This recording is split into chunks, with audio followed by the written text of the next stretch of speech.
धर्मांतरण खेल या सियासी दाव। नमस्कार, लोकमंच न्यूज देख रहे हैं आप। मैं हूं आपके साथ सुरभि राजपूत। यूपी में विधि विरुद्ध धर्म परिवर्तन प्रतिषेध अध्यादेश 2020 लागू होने के बाद से गैर कानूनी जबरन धोखाधड़ी से धर्म परिवर्तन कराने के मामलों में मुकदमा दर्ज कराने में लगातार तेजी आई है। अध्यादेश लागू होने के बाद से अब तक अवैध धर्म परिवर्तन के 50 मामले सिर्फ यूपी में ही दर्ज हुए हैं। इस हिसाब से यूपी में हर महीने 7 मामले अवैध धर्म परिवर्तन के दर्ज होते हैं। यहाँ ध्यान देने वाली बात यह भी है कि गैर कानूनी धर्म परिवर्तन अध्यादेश लागू होने के बाद यूपी में ऐसे मुकदमे दर्ज कराने वालों की संख्या सबसे ज्यादा है, या यूं कहें कि अध्यादेश के बाद मुकदमा दर्ज कराने वाले और भी आगे आने लगे हैं। यूपी के ADG law and order Prashant Kumar का कहना है कि 27 नवंबर 2020 को ये कानून लागू हुआ था। अध्यादेश लागू होने के बाद अब तक 50 मुकदमे दर्ज हुए। इनमें से 22 मामलों में पुलिस चार्जशीट भी कर चुकी है। 25 मामलों में अभी भी विवेचना चल रही है। सिर्फ 3 मामलों में ही पुलिस ने फाइनल रिपोर्ट लगाई है। सबसे ज्यादा 12 मामले मेरठ जोन में हैं, बरेली जोन में 10 मामले, गोरखपुर जोन में 7 मामले, नोएडा कमिश्नरेट में 5 और लखनऊ कमिश्नरेट और वाराणसी जोन में 4-4। अगर आगरा की बात की जाए तो आगरा में 3 मामले हैं, प्रयागराज जोन में 2 मामले, कानपुर कमिश्नरेट और लखनऊ जोन में 1-1 मामले धर्म परिवर्तन का दर्ज किया गया।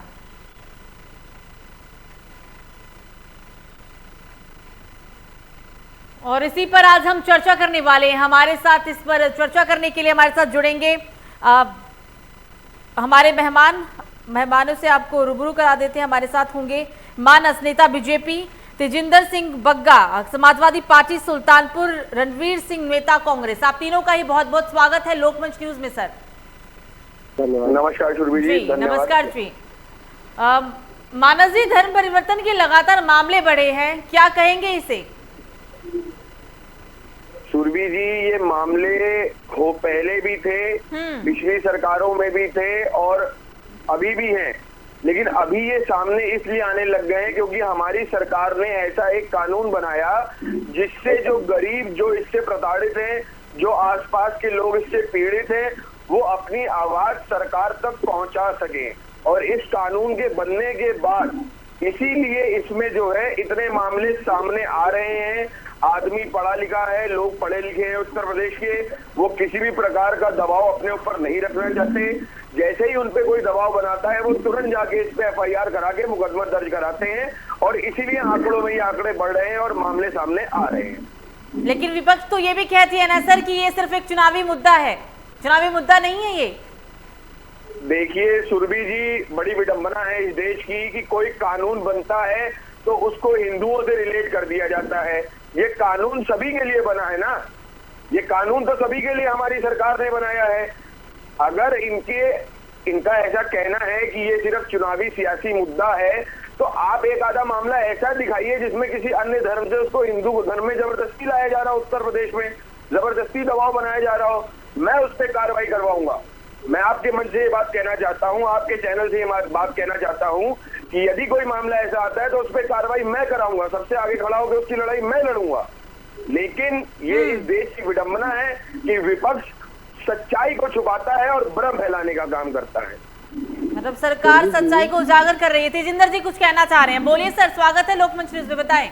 चुनाव आते ही ये मुद्दे आ जाते हैं, विकास खो जाता है, रोजगार खो जाते हैं।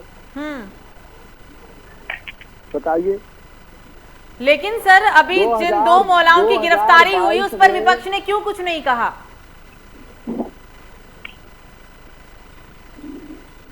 देखिए, सब कहा जाएगा, लेकिन अभी ये बताइए कि चुनाव आते ही, जिला पंचायत इनके हारते ही क्यों ये लोग ऐसा कहते हैं?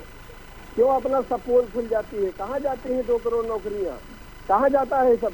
रोज तो आप कत्ल करते हो, बेटी बचाओ बेटी पढ़ाओ की बात करते हो। आज ही देखिए आप गाजियाबाद में 2 बेटियों की हत्या हो गई है, घर घुस के लोगों को मार दिया जा रहा है। कहाँ है कानून व्यवस्था? सब कुछ ठीक है सर, लेकिन आज जो चर्चा का विषय है वो धर्मांतरण है। आज हम बात करेंगे सिर्फ धर्मांतरण पर। 50 एफआईआर दर्ज किया गया, 50 मामले सामने है यूपी के अंदर। अगर हम सिर्फ अब इस वक्त मिर्जापुर में जो मामला तूल पकड़ा है, जिसमें 2 मौलाना की गिरफ्तारी हुई है, विपक्ष ने अभी तक इसको लेकर क्यों कुछ नहीं कहा है? विपक्ष कहता है कि ये सब चुनावी मुद्दा है, ऐसा क्यों? विपक्ष ने अभी तक चुप्पी क्यों साधी हुई है? देखिए, विपक्ष बिल्कुल बोलेगा, पूरी तरह मैं इसकी निंदा करता हूँ, लेकिन ये ऐसा अभी तो नहीं हो रहा है क्या? अभी मानस जी ने कहा बहुत पहले से हो रहा है, तो पहले कहा क्यों नहीं आपने आवाज उठाई? क्यों नहीं बोलते थे आप? चुनाव आते ही खाली बोलते हैं। भाई साहब, मैंने कहा ये पिछली सरकारों में भी होता था, लेकिन तब कोई कानून नहीं बनाया गया था इसके लिए। कानून हमारी सरकार ने बनाया है। लेकिन बीजेपी सरकार में हिंदू मुसलमान ज्यादा हो जाता है। नहीं सुरभि जी, बस एक 30 सेकंड लूंगा मैं। जिस चीज की निंदा ये कर रहे हैं, ना जाने क्यों इनकी पार्टी के आला नेता इस चीज की निंदा नहीं करते। वो स्वयं इस चीज से चुनावी माइलेज लेना चाहते हैं, इसीलिए वो शांत बैठे रहते हैं। उन्हें डर लगता है कि कहीं ना कहीं हमारा वोट बैंक हिल जाएगा अगर वो मैदान में आके गलत को गलत और सही को सही बोल देंगे। आपको डर नहीं लगता? बीजेपी पार्टी नहीं डरती मुसलमान से कि आपका भी वोट बैंक चला जाएगा? देखिए, हमारी पार्टी कभी भी सत्ता की लोभी नहीं रही है। यदि वो सत्ता की लोभी रहती तो वो ऐसे कानून ना लाती। वो ऐसे कानून, भाई साहब 30 सेकेंड, भाई साहब मैं बता रहा हूँ, सवाल मेरे से पूछा गया है। भाई साहब सवाल मेरे से पूछा गया है। वहाँ बिरयानी, भाई साहब सवाल मेरे से पूछा गया है। मैं भी राहुल जी पे भी आऊंगा, सवाल अभी मेरे से पूछा गया है, जरा मुझे बोल तो लेने दीजिए। बोलिए सर। जी धन्यवाद। हमारी पार्टी कभी भी सत्ता की लोभी नहीं रही। यदि वो सत्ता की लालची होती, लोभी होती, तो वो ऐसे कानून कतई ना लेके आती जिसमें उसको बाद में घेरा जा सके, जिसमें उसको पता हो कि विपक्ष झूठा भ्रम फैला सके। हमारी सरकार इसलिए ये सब कानून लाई है, इसलिए ये सब काम करती है। क्यों? क्योंकि वो जनता को किसी भी प्रकार की समस्या पीड़ा से बचाना चाहती है। वो चाहती ही नहीं है कि उसके लोग किसी चीज से परेशान हो। वो चाहती ही नहीं है कि कोई बाहुबली या कोई किसी प्रकार का आदमी उन पर दबाव बना सके। लेकिन विपक्ष, उसका एक सीधा सा काम है, अगर तो कोई बात पार्टी के विरुद्ध करनी हो तो वो फ्रंट फुट पे आके करेंगे, सबसे पहले बोलेंगे। लेकिन यदि कोई मामला जो इतना बड़ा हो जैसा कि मिर्जापुर में हुआ, जो कि 1000 लोगों के साथ घटी घटना, उस पर ये प्रतिक्रिया नहीं देंगे, क्योंकि इनका वोट बैंक हिल जाएगा उससे। सिर्फ 1 साल में 350 लोगों का धर्मांतरण सर, सिर्फ 1 साल में। और पूरे अगर मामले की बात करें, आपने आंकड़ा खुद बता दिया 1000। रणवीर सिंह जी के पास चलते हैं। इसी आप खुद समझ सकती हैं, आप इस बात को खुद समझ सकती हैं कि ये कानून क्यों लाया गया। आप इस चीज को खुद समझिए ना, कि जो हमारे मूक बच्चे थे, गरीब लोग थे, औरतें थी, जो बच्चे भगवान के मतलब आशीर्वाद से वंचित रह गए, वो बेचारे गूंगे हैं, बहरे हैं, उनका जबरन धर्म परिवर्तन। उसके बाद आप उसमें देखेंगी कि पैसे देके, ईडी तो एक सरकारी संस्था है, उसको क्यों बीच में इन्वॉल्व करना पड़ा हमारी उत्तर प्रदेश एटीएस को? कहीं ना कहीं ये मामले बहुत बड़े स्तर पे होते थे, लेकिन ये छुपाए जाते थे। और हमारी सरकार ने इसके लिए कानून बना के इसको उजागर किया, इस समस्या को जनता के सामने रखा। लेकिन विपक्ष क्या करे? उनको सिर्फ चुनाव लड़ना है, जनता का भला नहीं करना है, तो वो ऐसी बातें करेंगे ही। और रणवीर सिंह जी को मैं बता दूं, जो अभी राहुल जी की बात हो रही थी, यदि आप ही बोल रहे थे, सोनिया गांधी जी आपकी जो पूर्व पार्टी की अध्यक्ष रही हैं, वो जब लाइव फेसबुक या टीवी पर बयान दे रही थी, मेरे पास वो फोटो है, यदि लोकमंच मुझे इजाजत दे तो मैं वो फोटो भी दिखाऊंगा। उनके पीछे किताबों का संग्रह था, जैसे इस टाइम मेरे पीछे रखा हुआ है, जो मैं पढ़ता हूँ, पढ़ने वाली किताबें ही रखी हुई है। उसमें एक किताब थी, अब देखिए इनको बौखलाहट हो गई, क्योंकि बात सच है। इनको उससे इसलिए बौखलाहट हो गई क्योंकि उसमें किताब थी, how to convert India into Christian nation.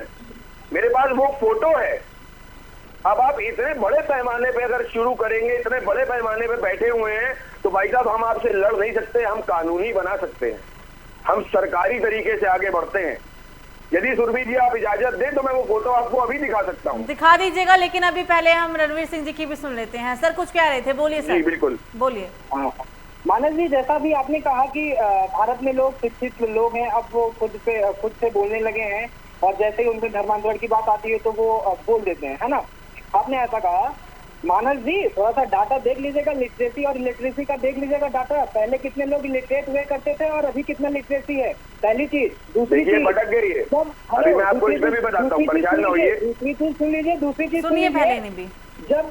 जब धर्मांतरण हो रहा होता है तो आपका पुलिस कहाँ रहती है, तो आपकी गुप्तचर विभाग कहाँ रहता है, तो भाजपा के सांसद कहाँ रहते हैं, भाजपा के विधायक कहाँ रहते हैं, उस टाइम सब सो रहे होते हैं या फिर उनको कोई कुछ पड़ी नहीं दे रहे। वो जनता से चुनके जनप्रतिनिधि आए हुए हैं, उनका तो यही काम होता है ना विधायक सांसद का, कि वो जाए ढूंढे कहाँ पे क्या धर्मांतरण हो रहा है। और भाजपा जो कि एक सिर्फ कहे कि इसी एजेंडे में उसकी सरकार बनी है कि जातिवाद पे उनकी सरकार बनी, तो आपके सांसद विधायक को तो इतना तो देखना चाहिए कहाँ पे धर्मांतरण हो रहा है, कहाँ पे नहीं हो रहा है। अब बात कर रहे हैं लिटरेसी की, आज डाटा देख लीजिएगा 2014 में कितने लोग लिटरेट थे और अभी कितने लोग लिटरेट हो रहे हैं। पहले कितनी लिटरेसी थी, अभी कितनी लिटरेसी है, डाटा देख के बात क्या करिए मानस जी। रणवीर जी क्या आप धर्मांतरण का समर्थन करते हैं? बिल्कुल मैं समर्थन बिल्कुल नहीं करता हूँ। तो जो मिर्जापुर में सामने आया 2 मौलानों की गिरफ्तारी, फंडिंग की बात सामने आई, कांग्रेस पार्टी ने अभी तक क्यों कुछ नहीं कहा, बल्कि विपक्ष ये कहती है कि धर्मांतरण का जो मुद्दा है उसको लेकर लगातार चुनाव जीतने की प्रक्रिया शुरू चल रही है। अफजल गुरु और अजमल कसाब जैसे लोगों की फांसी कांग्रेस सरकार में ही की जाती है और कहीं पे किसी के कान पे जूं तक नहीं रेंगता है। दूसरे दिन अखबार में निकलता है, गांव-गांव शहर-शहर जाता है, लोग पढ़ते हैं। आज किसी को फांसी होनी होती किसी भी मुस्लिम को, आप उसका एडवर्टाइज करवाते हैं मानस जी, आप उसकी मार्केटिंग करवाते हैं और उसी का एजेंडा बना के आप वोट लेते हैं। अब वो भूल जाइए, आप बात कर रहे हैं लिटरेसी और इलिटरेसी की। तो सर धर्म के नाम पे वोटिंग नहीं होती क्या सर? राजनीति है, राजनीति में तो हर चीज जायज है। हाँ जी, ये राजनीति है ना सर, धर्म के नाम पे तो वोटिंग है, क्योंकि सभी जानते हैं कि जाति पे, जातिवाद पे राजनीति टिकी हुई है, चाहे वो बीजेपी हो चाहे वो कांग्रेस हो। बीजेपी का कोई समर्थन नहीं करना मुझे यहाँ बैठकर। आप मुझे 30 सेकंड में तो मैं इतनी सारी बात कर। मानस जी पहले सुन लीजिए, मानस जी पहले आपने सुन लीजिए, बोलिए सर। जी जी बोलिए रणवीर जी, बोलिए। हाँ सुरभि जी, आप जब क्वेश्चन कीजिए, हम इनके ये बोल रहे थे, मैं सुन नहीं पाया था। नहीं आप बोलिए, आप कुछ कह रहे थे, बोलिए। मैं ये कह रहा था कि अब्दुल कसाब हाँ और अफजल गुरु की फांसी कांग्रेस सरकार में ही होती है, कहीं पे किसी के कानों पे जूं तक नहीं रेंगता है, फांसी हो जाती है, अखबार में सुबह निकलता है, गांव-गांव खबर जाती है, शहर-शहर खबर जाता है, कोई हंगामा, कहीं पे कोई एडवर्टाइज नहीं की जाती है। और अभी इन्हीं की सरकार में किसी एक मुस्लिम को फांसी होना होता है तो पूरा हल्ला कर देते हैं, एडवर्टाइज कर देते हैं, मार्केटिंग का एक सोर्स बना देते हैं, वोटिंग का एक सोर्स बना देते हैं, जो कि ये बिल्कुल नाजायज है, बिल्कुल गलत है। जवाब दीजिए सर, सवाल तो बिल्कुल सही पूछा उन्होंने। सुरभि जी बोलिए जी, देखिए। अच्छा तेजिंदर जी आप बोलिए सर, बहुत देर से आप कुछ कहना चाह रहे हैं, बोलिए सर, फिर मानस जी के पास चलेंगे, बोलिए। सुरभि जी ये बताइए, इनसे बहुत प्रेम से मैं पूछता हूँ, क्या किसी को कन्वर्टेड करने का इतना आसान होता है कि जिस बात को लेकर जबरदस्ती का एक मुद्दा बनाया है, आपकी मीडिया के माध्यम से मैं कहना चाह रहा हूँ कि इतनी लोगों की, लाखों लोगों की मौत हो गई, उस पर इनकी सरकार कोई बात नहीं करती है। नदियों में लाशें तैरती रही, उस पर कोई बात नहीं करती है। नदी के किनारे कब्रिस्तान बना दिया जिसमें आधी लाशें बाहर रही आधी अंदर रही, उस पर कोई चर्चा नहीं होती है।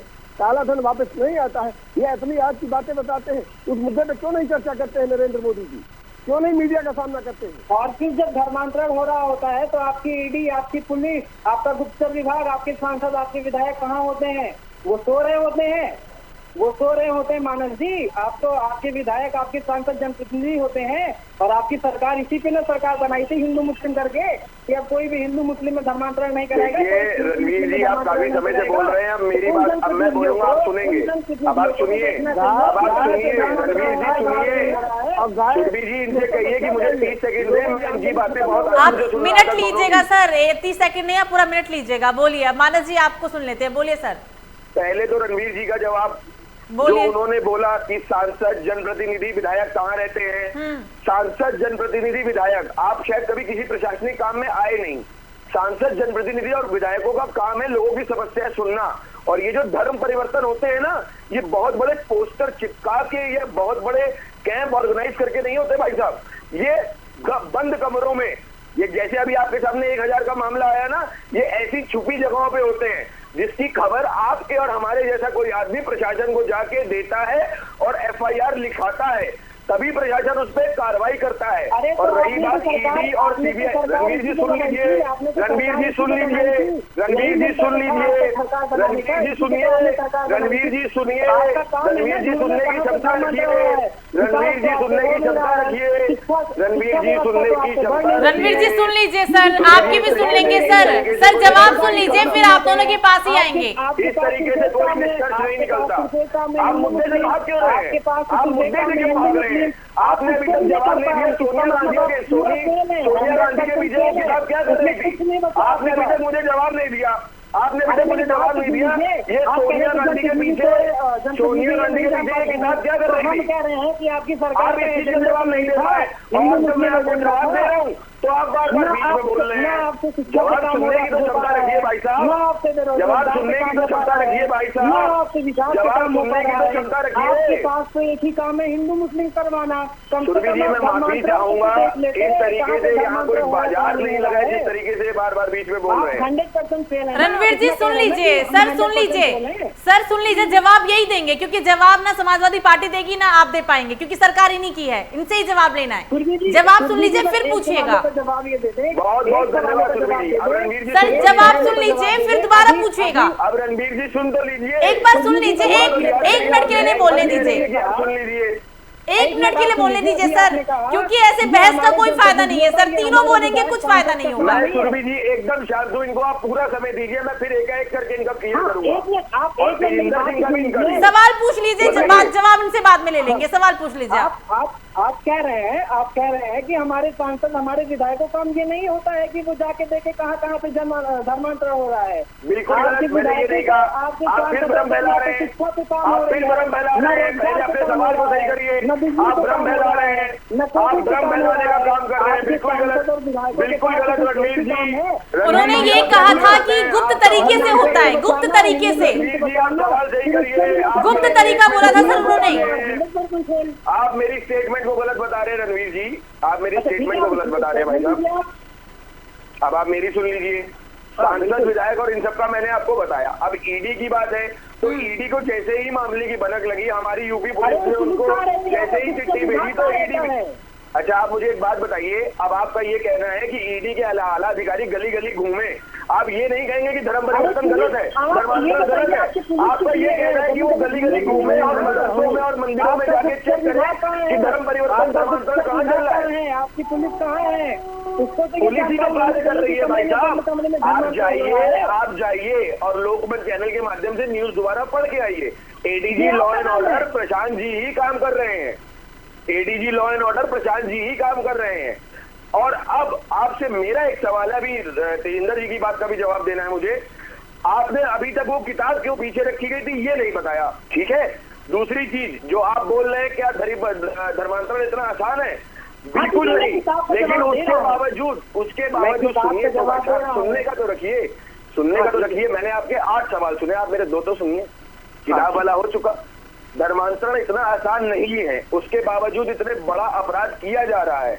इसका आपको डेटा मिलेगा टाइम्स ऑफ इंडिया की न्यूज में, उसमें क्लियरली मेंशन्ड है, उसमें बहुत साफ सफाई से लिखा हुआ है कि 50% से 60% आदिवासी लोगों को मध्य प्रदेश, आंध्र प्रदेश, छत्तीसगढ़, ओडिशा, झारखंड, इन सब जगहों पे इनका धर्म परिवर्तन, धर्मांतरण किया जा रहा है लालच दे के।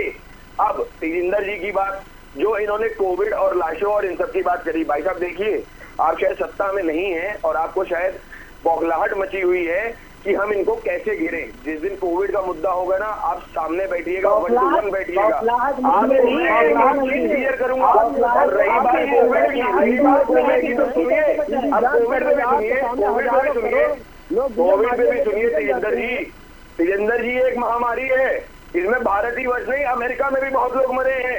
अमेरिका में उसके बाद, लेकिन अमेरिका में सर कंट्रोल भी तो हो गया। हमारी सरकार ने ऑक्सीजन सप्लाई पूरी रखी, हमारी भारत सरकार के रेल विभाग ने हर प्रदेश में ऑक्सीजन सप्लाई दी। उसके अलावा निकलता क्या है, सुप्रीम कोर्ट की कमेटी बताती है कि दिल्ली में ऑक्सीजन का घोटाला हुआ है, ऑडिट करके 4 गुना ज्यादा ऑक्सीजन मांगी गई है, उस पर आपकी समाजवादी सरकार कुछ नहीं बोलती है। उस पर आपकी समाजवादी सरकार कुछ नहीं बोलती है। कहीं आपका मन तो नहीं है आम आदमी पार्टी के साथ गठबंधन की सरकार बनाने का? कहीं आपका मन तो नहीं है आम आदमी पार्टी? मानस जी, लेकिन आप कोरोना को लेकर बोल रहे हैं ना कि हमने नियंत्रण किया, जवाब तो देना होगा सर। कैसा नियंत्रण हुआ है आप भी जानते हैं, कितने लोग मर गए। क्या हम नहीं जानते थे कि पहले वेव के बाद दूसरा वेव कितना खतरनाक होगा?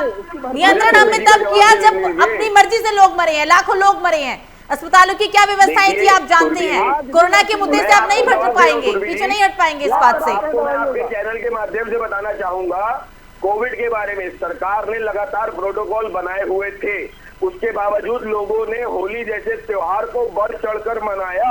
सर चुनाव की बात कर लीजिए ना, चैनलों ने डाला। भाई आप बात तो सुनिए सुरभि जी, आप बात तो चुनाव की बात कर लीजिए। होली तो चलिए त्योहार था, चुनाव तो लोकतंत्र का त्योहार था, लेकिन हम चुनाव को तो रोक सकते थे सर। हॉस्पिटल में कन्वर्ट किया, चुनाव रोका जा सकता था। जब बंगाल में चुनाव था तब क्या हो रहा था? कन्वर्ट किया, सभी प्राइवेट अस्पतालों को अधिकृत किया, सभी प्राइवेट अस्पतालों में रेट फिक्स किए।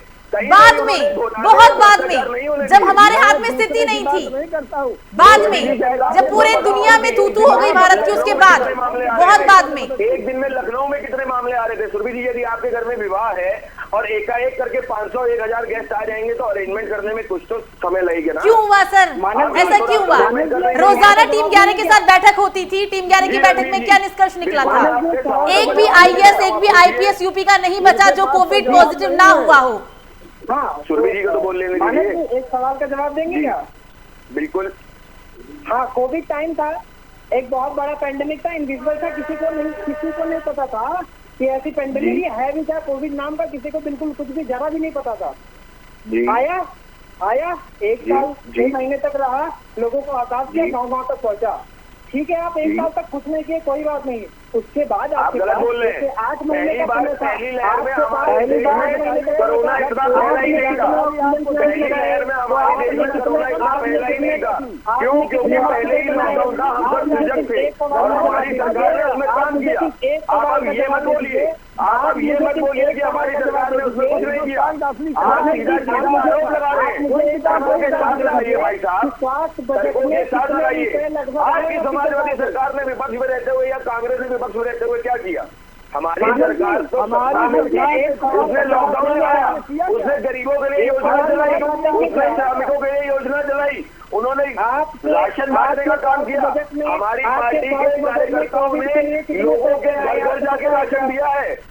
आपको पता भी है, हमारी पार्टी के कार्यकर्ताओं ने लोगों के घर घर जाके राशन दिया है पहली लहर में। हमारी सरकार माननीय प्रधानमंत्री जी ने योजनाएं चलाई। हमारे पास सबूत है। आप किस हिसाब से आरोप लगा रहे हैं? तर्कों के साथ आरोप लगा रहा हूँ, मैं सिद्ध करता हूँ।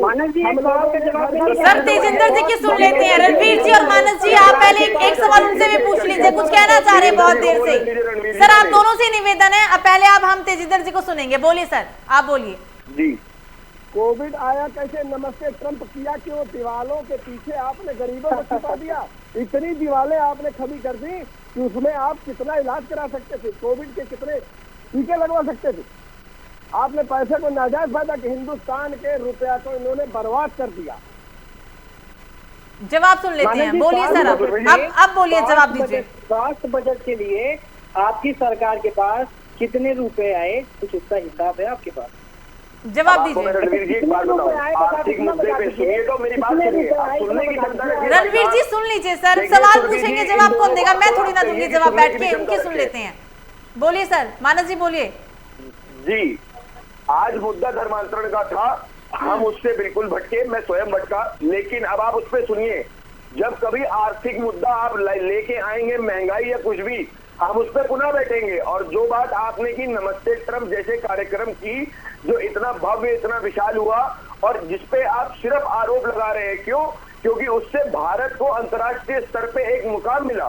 लेकिन अब आपके जो पार्टी है, आप विपक्ष में बैठे इसको हजम नहीं कर सकते, तो आप इस पे आरोप लगाएंगे। अब उसके लिए मैं सिर्फ इतना सुनिए, मैं आपको जवाब देने जा रहा हूँ, मैं आपको जवाब दे रहा हूँ, मैं आपको जवाब देने जा रहा हूँ। सुनिए तो, उस वक्त कोरोना का सिर्फ चाइना में उस समय कोरोना महामारी से सिर्फ धर्मांतरण पर सिर्फ जितने सवाल पूछे सिर्फ धर्मांतरण पे आप मेरे सवाल का जवाब नहीं दे पा रहे। एक जवाब नहीं देने मुझे, जब मैं जवाब देता हूँ ये जनता को भ्रम फैलाते हैं। आप मुझे चाइना में चाइना में कोरोना के मामले थे, जब नमस्ते ट्रम्प कार्यक्रम चल रहा था, जिसको आप कोरोना से रिलेट करके बोल रहे हैं, कोरोना महामारी से जोड़ के बोल रहे हैं। अब आप एक बार मुझे भी तो जवाब दे दीजिए। अब आप मुझे भी तो जवाब दीजिए रणवीर जी। सोनिया गांधी जी के पीछे वो किताब क्या कर रही थी? धर्मांतरण मुद्दा है, धर्मांतरण पे आइए। सोनिया गांधी जी के पीछे वो किताब क्या कर रही थी? सर धर्मांतरण मुद्दा है तेजिंदर जी, धर्मांतरण मुद्दा है सर, बेरोजगारी मुद्दा नहीं है, चुनाव का मुद्दा है, धर्मांतरण मुद्दा है। धर्मांतरण पे पूछिए, जितने सवाल पूछ रहे हैं खूब पूछिए, सिर्फ धर्मांतरण पर। आप बच गए हैं, जवाब आपको मैंने आपको कोरोना का जवाब दिया। सर कोरोना, महंगाई, बेरोजगारी नहीं चाहिए सर, नहीं चाहिए, आज नहीं चाहिए, मुद्दा नहीं है सर ये। सरकार गाय के नाम पे आई, गंगा नदी साफ होगी, ऐसा लाशें देखिए आपने ये डिबेट फिर से तेजिंदर जी धर्मांतरण मुद्दा है सर, धर्मांतरण पे पूछिए ना जितना पूछ रहे सवाल, लेकिन अब आप मुझे नहीं बोल रहे, धर्मांतरण पे पूछिए ना सर। बोलने देंगे तो मैं आपके हर सवाल पे जवाब नहीं दूंगा। खिचड़ी पक गई सर, मुद्दा क्या था, बात किस पे कर रहे हैं? धर्मांतरण मुद्दा था ना। गिर चुके हैं ये लोग गिर चुके हैं। शुरुआत धर्मांतरण पे पूछिए, क्योंकि आप खुद 3 तिरा लगाएंगे, क्या फायदा फिर? सोनिया गांधी जी के पीछे वो किताब क्या कर रही थी? है जवाब। सोनिया गांधी जी के पीछे वो किताब क्या कर रही थी जिसमें लिखा हुआ है how to convert India into a Christian nation? अभी मैंने वो फोटो दिखाई। वो किताब क्या कर रही थी? कहीं ना कहीं कांग्रेस फंडिंग तो नहीं कर रही इस चीज की? नहीं, फंडिंग कौन कर रहा था, कब कर रहा था, ये आपको बड़ी भली भांति पता है। वही कांग्रेस कांग्रेस के सरकार में ही जितने भी ये लोग थे, आतंकवादी मुस्लिम थे, उनको फांसी दी जाती है, कहीं चूं से चूं नहीं होता है ना? मतलब आप मुस्लिम को आतंकवादी बोल रहे हैं? रणवीर जी आप मुस्लिम को आतंकवादी बोल रहे हैं? आतंकवादी का कोई मजहब नहीं होता सर, ऐसी भाषाओं का इस्तेमाल मत करिए। कोई मजहब नहीं होता आतंकवाद का। जी हाँ, मजहब नहीं होता सर, ऐसी भाषा मत इस्तेमाल करिए।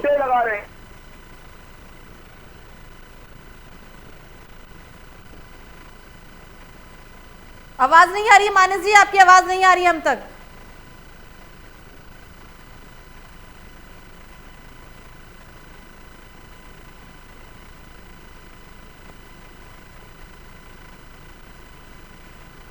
तो किसी तकनीकी समस्या के कारण उन तक हमारी आवाज नहीं जा पा रही है।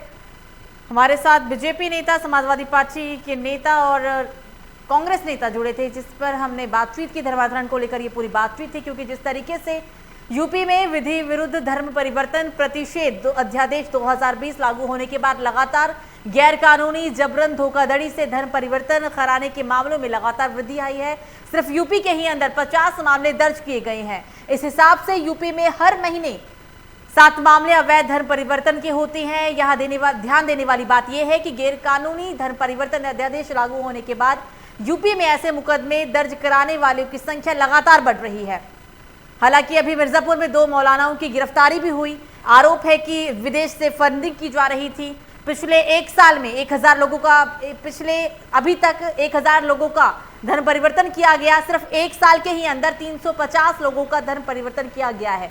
लेकिन सबसे बड़ी बात यहाँ ये उठता है, क्योंकि जिस तरीके से 2022 में विधानसभा चुनाव होना है, 2022 के विधानसभा चुनाव को लेकर तमाम ऐसे मुद्दे अब उखड़ने लगे हैं। धर्मांतरण खेल या सियासी दाव, यही बातचीत थी आज की। फिलहाल अभी के लिए मुझे दीजिए इजाजत। लोकमंच न्यूज पर खबरों का सिलसिला जारी रहेगा।